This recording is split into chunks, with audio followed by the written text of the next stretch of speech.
Another thing I was fascinated with this particular piece was the shadows.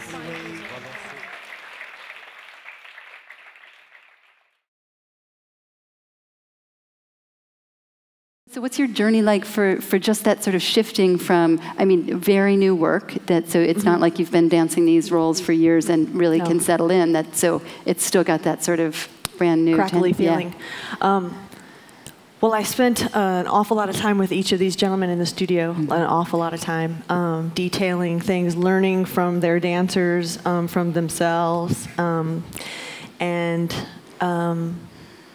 we videotaped many rehearsals so I could keep the ideas going when I left them, and we could actually watch ourselves, because a lot of times it was just the two of us at a time in the studio, and nobody could see us, and they couldn't see their choreography because they were doing it. So it was a very complicated process. But Brian, I started working a year ago with him, and he kind of set the mode of the MO of the Restless Creature. With the iPad, and so I quickly went out and bought an iPad, and it's packed now with choreography. So that's been our little Bible of keeping the works separated. So something I was also thinking about is that some of these worlds you're entering are unfamiliar from a more traditional balletic sensibility, and I'm wondering if there are some things that at first you were like, whoa, I don't get, and now they feel like home. Oh my God. She's calling on you, Kyle. Yes, Kyle. I mean, he was the first person I had seen perform, and I thought about 6 or 7 years ago, and I just thought, God, one day I would just love to learn from him. And so luckily I got to. But the first couple of days of rehearsal, I thought, oh my God, I have bitten off more than I can chew here. And the first day of rehearsal, he said, so am I giving you the challenge you were looking for? And I said, you can ease up on the challenge, Kyle. So I want to bring the men into this.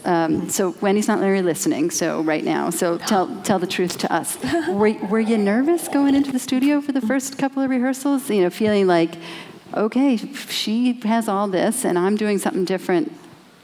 Go. Maybe Josh, why don't you start telling us what it was like? I feel I wasn't nervous going into it because she's coming into my world. I definitely trained a lot to be able to dance next to her. I went into it thinking I want to be in my best shape as a dancer that I can be to share the stage with her. But in terms of the work that we're doing, she has to learn my physical codes.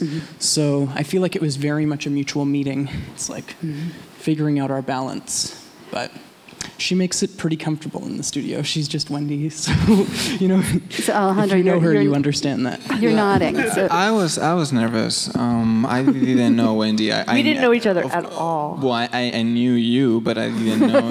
You know, I only knew that I was gonna work with Wendy Whelan, and that was it. But you picked me up at the airport, and that was the first we met, and I didn't even know what he looked like. I just knew he had this goatee, and he was tall and skinny. And then we went, tell her. Yeah. So I picked Wendy up at the airport, and 3 hours later, we're in the studio. For 5 hours. Yeah. And that's how we got to know each other. So it was kind of an accelerated process, but Wendy is so easy to work with, and she's a very down-to-earth person and very humble, and that was one of my biggest concerns, is this big ballerina, and what's, you know, is she going to accept corrections? Is she I do, don't I? Yes, you do. 7,000 per 2 minutes. But then Wendy has a very special way of making things easy and I want to ask you, let's just go right into talking about your piece, Alejandro. Could you say something about the choreography of the lifts? I feel like they're so beautiful and they come out of nowhere. And then they melt away, and there's no like preparation, like I got my hands on your waist, now go. And so could you talk about how you built those, and Wendy, maybe you can chime in what it was like to sort of feel like, oh, I just go, I lift myself here. Well, we tried many things in the studio, and we went to in many different directions. So it's not like I had one idea and we did that in the studio. Actually, the very first thing we did was almost like a 3-minute little piece, and it had humor. It was funny. It was to Nat King Cole's song. So it was completely different. But the way we found movement and all those lifts was just playing in the studio and finding things and yeah, learning from each other. So Wendy, for you, I mean, I feel like it's. I love these lifts because I feel like you're an active participant in them, and it's not as beautiful as it is to see a ballerina displayed. It's also really nice to see a partnership. So how does it feel different from the inside to have that kind of interaction? Well, with Alejandro in particular? Well, I really learned so much about stepping out, and every correction was, you got to reach farther, you have to step farther. Everything was farther and longer and lower. And so he really challenged me to just eat up the space and try to equal his length. And I'm still working on it, but I've gotten better, right? A little bit. Yeah. So, yeah, and every, I had to reach out of one thing and reach into the next thing, which was very different for me. Because it's not so shape-oriented. It's about that. It just keeps moving. Yeah. It's you're doing beautifully. I don't know what he's telling you, but I'll tell you that. Thanks. He's telling me a lot. She is doing beautifully. So Josh, we see your piece next. Could you say something about that? In the opening section, you work with the transposition of the upper and lower body, and so you create this duet that's in unison, but not quite in unison. How did you sort of discover that idea? So we wanted to find different ways that it could feel as if we knew each other maybe in another lifetime, or just a sense of something, so that we become more present to each other and more accepting of each other's presence. And so one way I created this material, and then I had Wendy transpose it into her legs. And I feel like my movement is very concentrated to my upper body. And so with Wendy, I wanted to utilize the articulation that she has through her legs. So that was where I came up with the idea to have her do legs and me do arms. So Wendy, surprise, go, here's what it looks like, now put it on your lower body? So freaking hard. So freaking hard, I can't even tell you. Yeah. And then you get the reward, though. You get the red dress at the end. I asked for the red dress. So I was like, please let me wear something that covers up my mistakes. It makes me feel pretty. So, yeah. So Kyle, I want to ask you, I think I remember that you told me that you brought 2 dancers into the studio at times, and that you had a woman learning your material and had a man doing Wendy's material. And I wonder if you could just talk about what was the idea behind that and the sort of swapping of gender, and just start there. Sure. I think for me, I'm more interested in the quality of the dancer. So knowing that Rena Butler, who was doing my track, so to speak, we have a similar physicality in the way we dance and quality. So I thought it would be best to see someone do my quality as me, and have Shawn, who has a lot of these ballet goods, take on some of Wendy's world, and see how those 2 things would interplay. So do you think, Wendy, looking at it, that the gender, which we see foregrounded in ballet, then to sort of have that not be stable in the rehearsal process, do you think it added a different kind of information for you? It was incredibly fascinating. And I can't wait to see it danced in reverse like that. I cannot wait. It's going to be amazing. Yeah. When's that going to happen? I don't know, Kyle. It's his piece, so he can show it anywhere he wants. So I gotta say, I think in some ways a favorite moment, and maybe it's because Alejandro got you dropping your weight so much in the first part, is the skipping section. I mean, it's so not about the lift. Could you talk about that? Kyle, can you talk about that? Early on in the process, we had kind of some play date rehearsals where I just would throw different worlds of choreography on Wendy's body and just see how she reacted to it. And one thing that she said that she enjoyed was these kind of hip-hop skips, so to speak. So I was like, okay, let's just keep playing with it. And she looked great doing them. So I just wanted to keep it in, even if people were like, I don't know, what is this about? Where is this coming from? So, Brian, I want you to give us like a replay of the, just trust me, I promise, fall backwards, I'll be there. That took a year. No. Yeah, it took some time. I wasn't always there, I guess. No, you were. I tried. We started making this piece a year ago, and it premiered mostly, there's some new stuff for you tonight, but there was the majority of it premiered a year ago at the Vail International Dance Festival. I was so nervous. I distinctly remember the first. You were nervous too? I've never been more nervous in my entire life. Oh, wow. Yeah.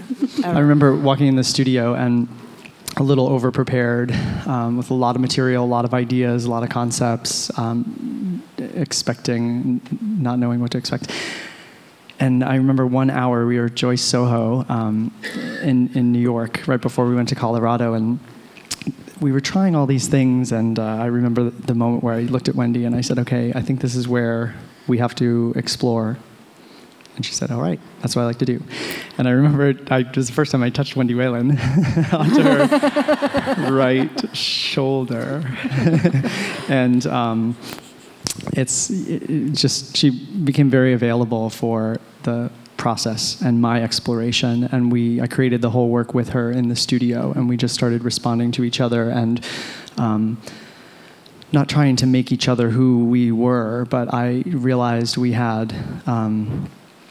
there was a polarization of our experiences and of our, I'm just in the ground and she's kind of in the air. And as the piece went on, I stopped fighting to kind of tether us to the middle and just found this kind of really nice kind of yin-yang kind of balance with the physicality and with kind of our sensibilities. So we built that trust and that kind of partnership and that equation, and we could do more things day after day. Mm-hmm. And then as we got to know each other and trust, I said, how about, do you want to fall back?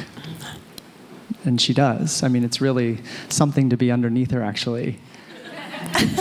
And, I've watched her from your vantage point for years, and it's just as remarkable inches away. It's a little scarier because I'm responsible for the end point, but there's it's pretty profound. I mean, it's funny because I still find I get nervous dancing with you a little bit. But there's something where she is so comfortable in being the best. It's like I feel like we all have to bring our experience in our lives and ourself, and this feels like the moment. There's no more excuse. It's like, oh, I'm catching Wendy Whelan. You better do it right. So there's something really kind of beautiful because you can't be too freaked out by it. So we find the comfort in being experts.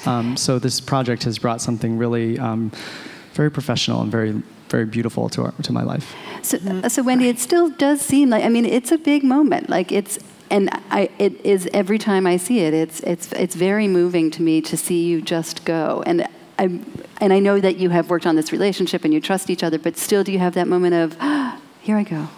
Oh, well, that actually just got added 2 days ago, so it's still very fresh. Brian. But the first part... The three in silence are new, but the last movement is, No, it's just bliss, absolute bliss to fall on Brian. It's heavenly. It really is. It's heavenly. It's... Yeah.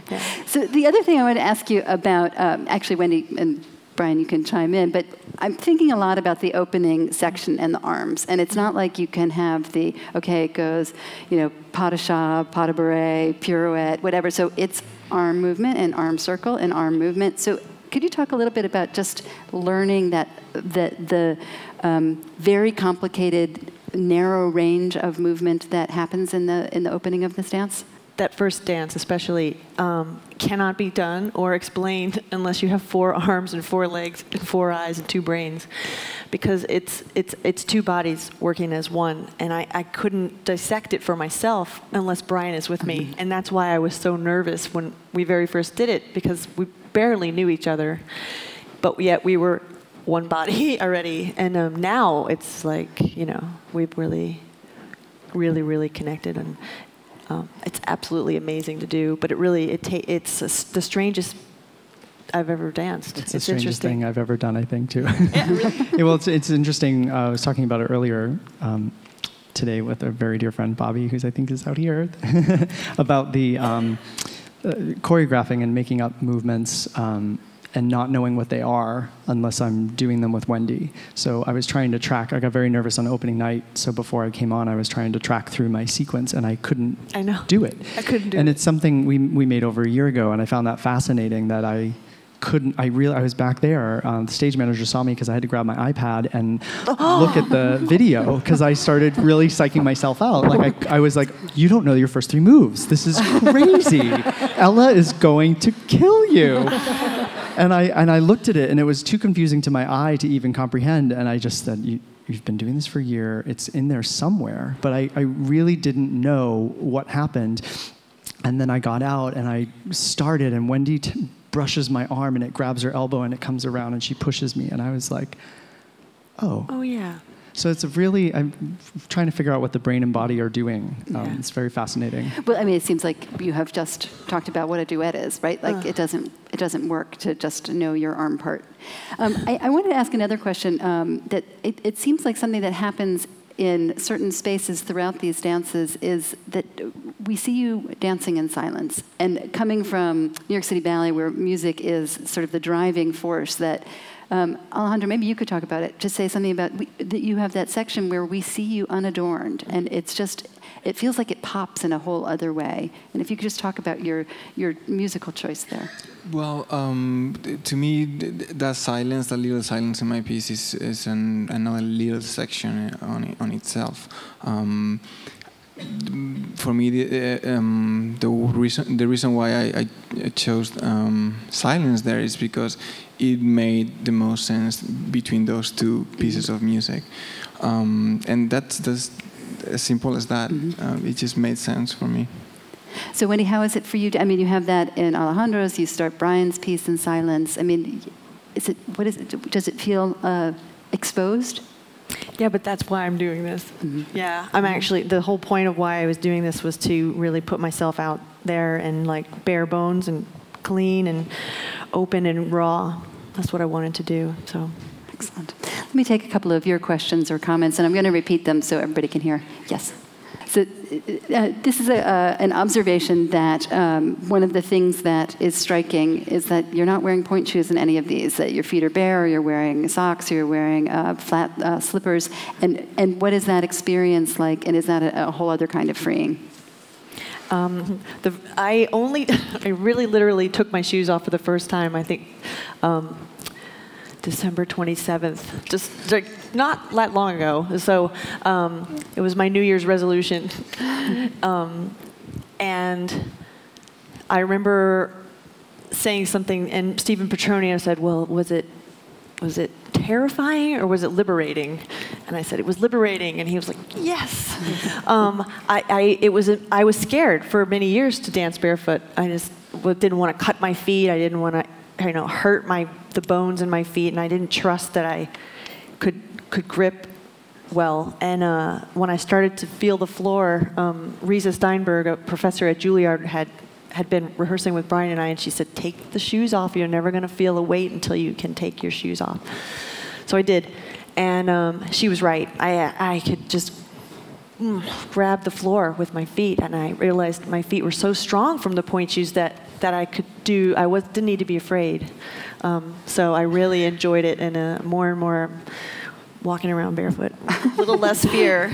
So I've been working with these gentlemen all year, and then I had gone and danced a few things with New York City Ballet this past spring, especially the Concerto DSCH with the point shoes, and I was like, oh, it's home, just being on point. Oh. And it was amazing to feel on point again. I was like, oh. And it was awesome. And it's just awesome in another way. It's just 2 apples and oranges. So, yeah.